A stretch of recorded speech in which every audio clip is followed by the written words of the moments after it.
Je suis Thérèse Atangana, née Ngoluma Malonguel, et je suis candidate au comité SIDO. Je suis professeure agrégée de droit, spécialisée en droit des personnes et de la famille, véritable foyer, si je peux me permettre, des discriminations à l'égard des femmes, notamment en Afrique et dans mon pays, le Cameroun. Et dans ce prolongement, je suis formatrice à l'Institut international des droits de l'homme de la Fondation René Cassin, principalement sur les questions de droit à l'éducation et d'éducation aux droits humains. Je suis également experte des questions de genre et de ce point de vue, j'ai eu le privilège d'accompagner ONU Femmes Cameroun pendant plusieurs années comme consultante Gender and Elections afin de favoriser la participation politique des femmes avec, il faut le reconnaître, des résultats extrêmement encourageants puisque pour la première fois en 2013, l'Assemblée nationale du Cameroun affichait près de 31% de représentation féminine.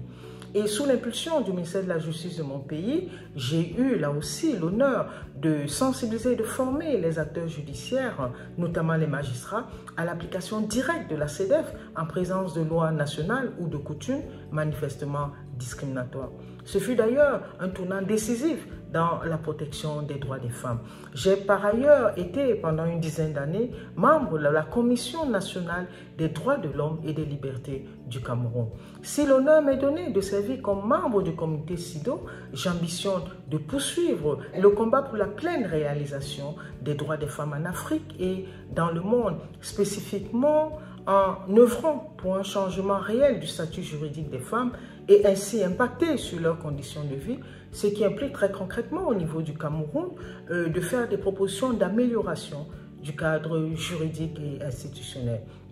En se mobilisant avec les familles,